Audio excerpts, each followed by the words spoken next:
नमस्कार दोस्तों, मेरा नाम है प्रोफेसर डॉक्टर सर्वेश जैन और अल्टरनेट पर्सपेक्टिव जैसा कि हमारे यूट्यूब चैनल का नाम है। यहाँ हम हर सच्चाई का एक दूसरा वर्जन प्रस्तुत करते हैं। जो फिर आपको पसंद आए वो स्वीकार कर लीजिए, बाकी सच्चाई वो ही रहेगी, उसका एक हम दूसरा वर्जन खड़ा करेंगे। पसंद नापसंद करने वाले आप हैं, याद रखिए। हम अपनी मर्जी आपके ऊपर नहीं थोपने वाले। तो आज हम बात करेंगे आधुनिक काल के उस ऐसे एक शख्स के बारे में जिसने तकरीबन हर सच्चाई के लिए एक अल्टरनेट वर्जन प्रस्तुत किया। चाहे वो परंपरागत रूप से धर्म हो, राजनीति हो, समाजवाद हो, पूंजीवाद हो या ईश्वर की आराधना हो। हम बात कर रहे हैं ओशो की। ओशो अर्थात रजनीश चंद्र मोहन जैन। रजनीश चंद्र मोहन जैन ये उनका नाम था जो उनके पिता श्री बाबूलाल जैन और सरस्वती देवी द्वारा दिया गया। ओशो का जन्म हुआ था 11 दिसंबर 1931 को मध्य प्रदेश के रायसेन जिले के कुचवाड़ा ग्राम में, जो कि तब भोपाल स्टेट का हिस्सा हुआ करता था। भोपाल नवाबी दौर था, भोपाल पर नवाब हमीदुल्ला खान साहब की हुकूमत थी। तो ओशो बचपन में अपनी नानी के साथ रहे और वो काफ़ी हद तक अपनी स्वतंत्र विचारधारा के लिए अपनी नानी को श्रेय देते हैं, जिन्होंने उन्हें ऐसा माहौल दिया कि जिस माहौल में वो सवाल भी कर सकते थे और उन सब धारणाओं पर प्रश्न चिन्ह लगा सकते थे, जिनको पूरी लाइफ उन्होंने बाद में अपनी पूरी लाइफ में तकरीबन सारी धारणाओं पर उन्होंने प्रश्न चिन्ह खड़े करे। और ओशो का हमेशा ये कहना रहता था कि जानो फिर मानो। ओशो कहते थे कि यदि आपने पहले मान लिया और जाना नहीं तो ये आप ईश्वर को धोखा दे रहे हो। तो ऐसा ही उनका धर्म के मामले में कहना था कि पहले जान लो, पहले अपने आप को समझो, ईश्वर को समझो, फिर इन दोनों के आपसी संबंधों को समझो, उसके बाद ही यकीन करना किसी भी धर्म शास्त्र में लिखी हुई किसी भी बात का। तो ओशो की स्कूली शिक्षा गाडरवाड़ा में हुई। इसके बाद वो पहुंचे जबलपुर, जहां उन्होंने बीए किया फिलॉसफी में। और इसके बाद एमफिल करने के लिए वो आए सागर, जो कि मेरा होम टाउन है। तो सागर से उन्होंने एमफिल किया और इसके बाद वो चले गए रायपुर के कॉलेज में कुछ वक्त के अध्यापन कार्य करने के लिए। लेकिन जहां पर भी जाते थे ओशो का रेबेलियन नेचर बीच में आता था और वो दूसरों की स्थापित मान्यताओं को और धारणाओं को चुनौती देने में अव्वल नंबर थे।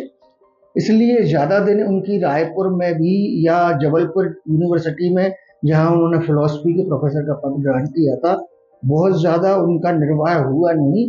अंततोगत्वा 1966 में वो टीचिंग का सारा काम छोड़कर केवल एक स्पिरिचुअल गुरु के तौर पे लोगों का जीवन बदलने वाले, सोच बदलने वाले एक साधु के तौर पर स्थापित हुए।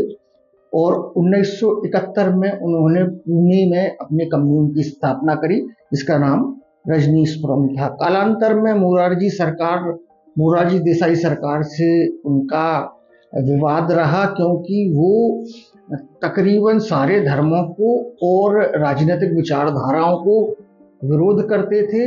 इवन महात्मा गांधी के मुखालफत करी ओशो ने, क्योंकि उनके अनुसार महात्मा गांधी अपने शरीर पर पीड़ा उत्पन्न होने पर खुश होने वाले आदमी अर्थात मैसोचिस्टिक मैन हैं, और वो सबको पीड़ा सहन करने की और पीड़ा बर्दाश्त करने की सलाह देते हैं। इसके अलावा उन्होंने कहा कि महात्मा गांधी ने गरीबी को पूज्य बना दिया है। बोले गरीबी और अभाव किसी भी स्थिति में पूजनीय नहीं हो सकते। यदि आप इस दुनिया में आए हो तो पैसे कमाना और सुकून से रहना ये आपका बुनियादी हक है। और यदि आप ऐसा नहीं कर रहे हो, किसी भी किस्म की गरीबी में और अभाव में रह रहे हो आप, तो ये आप अपने साथ बहुत बड़ा अन्याय कर रहे हो। कालांतर में ओशो अमेरिका पहुंच गए। अमेरिका में भी रोनाल्ड रीगन की गवर्नमेंट से उनका टकराव चलता रहा। अंततोगत्वा उन्होंने डिपोर्ट किया ओशो को, जबरदस्ती अमेरिका से बाहर निकाल दिया गया। इसके बाद उन्होंने 21 देशों में शरण लेने के लिए अप्लाई किया, लेकिन उनको कहीं आसरा नहीं मिला, क्योंकि वो एक तरीके से अमेरिकन सरकार द्वारा वैचारिक आतंकवादी घोषित कर दिए गए थे, जो स्थापित मूल्यों के खिलाफ हर बार खड़े होते थे। इसके बाद वापस वो इंडिया आ गए और 19 जनवरी 1990 को पूना में उनके आश्रम में उनका रहस्यमय तरीके से संदेहास्पद तरीके से तो मृत्यु हो गई। तो ये ओशो का जीवन काल था। मैं इस जो हमारी जो सीरीज है ओशो को लेके हम बनाने वाले सीरीज हैं, इसमें यह सीरीज का पहला वीडियो है और अगले 9 वीडियो में हम ओशो जैसे तर्कशास्त्री जिन्होंने कभी भी किसी भी डॉगमा को नहीं माना। ओशो की खासियत यह थी कि उनकी एंटी डॉगमेटिक थिंकिंग थी।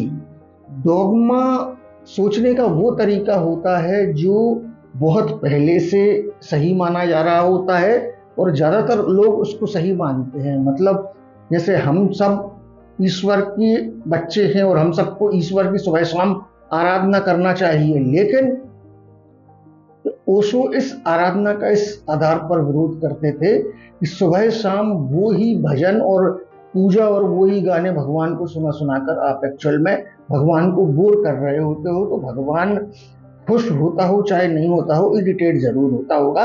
बहरहाल तो अगले 9 वीडियो में हम लोग ओशो का महिलाओं पुरुष के संबंध पर क्या रुख था, शराब और अन्य नशे के पदार्थों पर उनका क्या कहना था, समलैंगिकता, पूंजीवाद, साम्यवाद, इन तमाम विषयों पर ओशो का क्या कहना था, वो एक अल्टरनेट वर्जन है।